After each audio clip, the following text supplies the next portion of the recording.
Hi everyone, it's Kelly. I thought I'd do a quick tutorial on how to make a book from scratch. This is the book we're going to be making for the class. And a little rundown on adhesives. I'm using PVA, which is the glue that I've got right there. It's a bookbinding adhesive. If you don't have access to that, you can also use tacky glue, like Aleene's, or gel medium, in whichever thickness, thinness you prefer. Scissors, bone folder, pen, pencil, marker, an awl. I usually don't like bookbinding awls. This is actually a clay tool. You can get it for like $3 at Blick or any of the art supply stores, usually in the clay section. A wide-eyed tapestry needle, nice big eye there.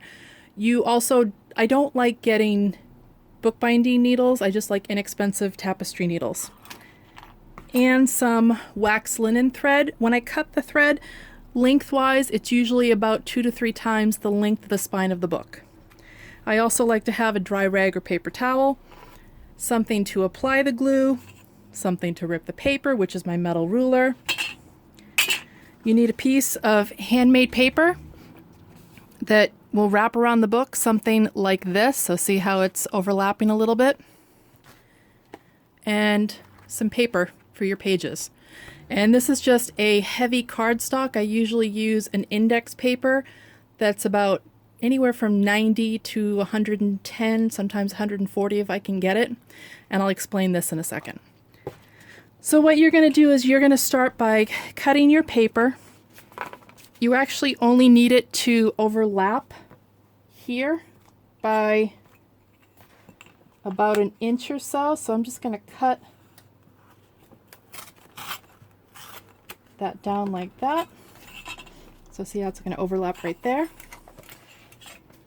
Move this to the side for a second. I'm going to take my glue and my applicator. You can also use a credit card. You don't need to go out and buy some fancy schmancy tool. But you do want to put the adhesive on somewhat thin. My running joke is I always like it kind of like Goldilocks, not too thick, not too thin, but the porridge should be just right. You do want to make sure that you cover this paper completely with the adhesive. It's the nice thing about using a credit card or a tool like this where you can apply it really thin. And I usually work with a piece of wax paper, a craft mat, or something like that underneath me. And sometimes I just jump in like this. So, usually fold my glue up so it's out of the way. I can clean that later on with a baby wipe. I'm going to take my book that I removed the pages from earlier. I'm going to lay this down so it's right smack in the center as best as I can get it. Push down, try to make it flat. Pull this up. Pull this down. I'll take a dry rag, paper towel. I don't like to use my bone folder now because the glue's too wet. I'm going to burnish it, technical term for smushing. I'm going to flip it. This is why you should use wax paper. Over like this. Again, burnish it.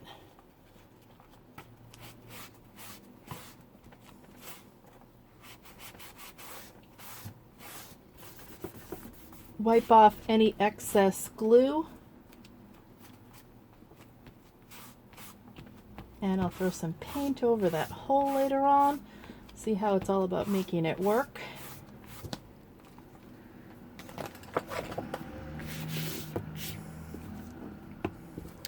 So this is normal. See how it kind of pulls up a little bit. What I usually will do is I'll give it some time, let it dry. If I need to go in and throw more glue underneath it, I will. It's just because it was mostly sticking to my paper. Once I've got that done, what I'm going to do next is I'm going to take my paper And again, this is just a piece of heavy cardstock. This company is Accent Opaque. You can also use another company called Nina paper. This is my not so scientific way of doing things. So I don't measure. What I do is, see this end paper, the liner paper right here?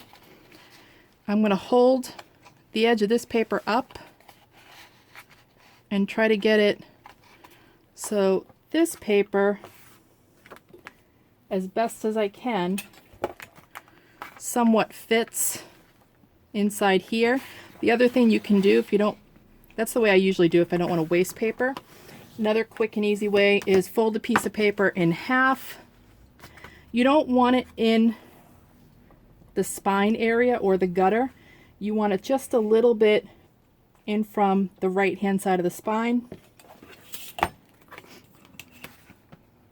Take your metal ruler, hold it so it's somewhat flush against the top of the paper like this. When you go to rip, don't rip like this. Always rip right against the edge of the ruler. See how I move my hand on the way down? Like that. So I've got one piece of paper now. What I usually do is once I have this piece of paper cut to the size I want, I'll hold it up against a whole bunch of other papers. Usually something like this. Hold it up and then cut these to whatever the size is. Then all I do is I'm going to sit and fold each piece in half one at a time. Ooh, exciting. I usually take my bone folder, I'll run it along like this. Okay. Everybody holds their bone folder in a different way. I tend to hold mine like a little guy riding a surfboard. Once I've folded all of the pages, then what I do is I'll nestle them inside of each other like this. So see how all the V's are touching? One thing you'll notice is that usually you end up with one deckled edge along here, and then sometimes you end up with a straight edge. If you have one decal and one straight, what I usually do when I nest them together is alternate or rotate every other one. So then this should be dry to some degree by now. All you're going to do is you're going to take your pen, pencil, marker, and I'm just going to do a quick simple 3-hole pamphlet stitch. I usually start by doing a dot right in the middle. I eyeball between the middle and the top, do a second dot. Eyeball between the middle and the third, do a third dot. Okay. Then I'm going to center this, and I'm going to put dots here in a second. Before I do that, I'm going to very carefully take my bone folder. You don't want to hold it like this. You just want to run it along the edge like this to get it used to opening and closing. Okay? You're going to take your signature, use it like a template. So wherever those dots are that I just made, I'm going to make a big dot right in the center of the spine. So it'll end up being 3 dots. I'm going to take my awl. My trick is my papers, I'm going to turn them, the dots are here. I'm now going to turn it inside out. So the dots are on the inside. I'm going to hold my forefingers on the outside like this. So I'm almost like I'm giving you the peace sign. My thumb is in the middle. I'm going to think chubby checker. See, I want to try to keep it at an angle. Twist. Go all the way through till you hit the barrel. Wiggle it like this. You're going to do the same thing with the other holes. So see, I twist. Sometimes if that happens, what I usually recommend doing is don't do it this way. Pull it towards you a little bit. So see how that way then you get that nice perfect hole. See how I also really wiggle it open like this. I'm going to refold the papers back the way they were. Then here, same thing, twist, wiggle open, twist. Oops, that's a little off. You can go a little bit slower too, especially if you're not used to using an awl. Watch where your fingers are.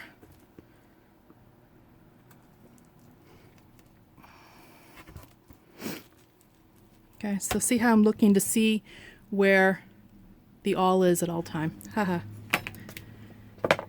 Then wax linen thread, again, it's 2 to 3 times the length of the spine. What I do when I go to thread the needle, you take your bone folder, flatten the head of the thread like this. It slips right through. Don't double it, don't knot it, just leave it so it's not going to come undone.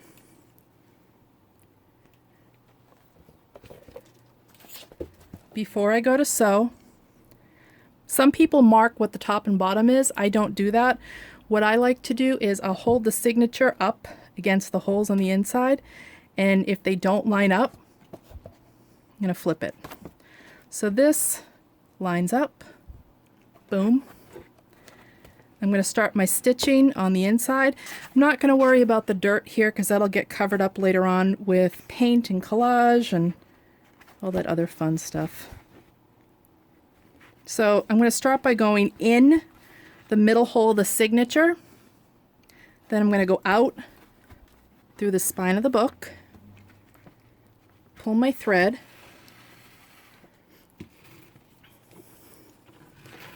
what I usually do is pull the thread until it's hanging a little bit past the top or the bottom of the book.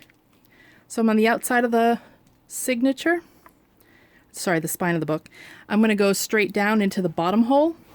Now see how I pull it back so I can see where the eye of the needle is? I'm going to go down and in through the bottom hole. Now sometimes you might have to do this.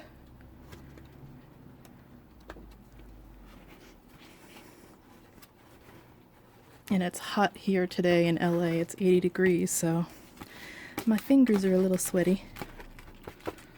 So what I usually do is I'm going to pull it somewhat tight. I'm going to sew straight up and out the top hole. Again, I'll go out through the hole of the signature.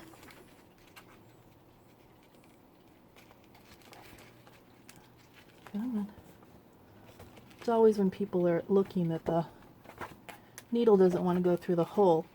And then out through the top hole of the book.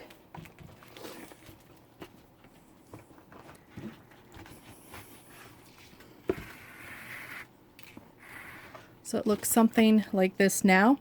Then to end it, you're going to go back in through the middle hole. Anytime you're going in through a hole that has thread, you want to try to go to the side of the thread, around the thread.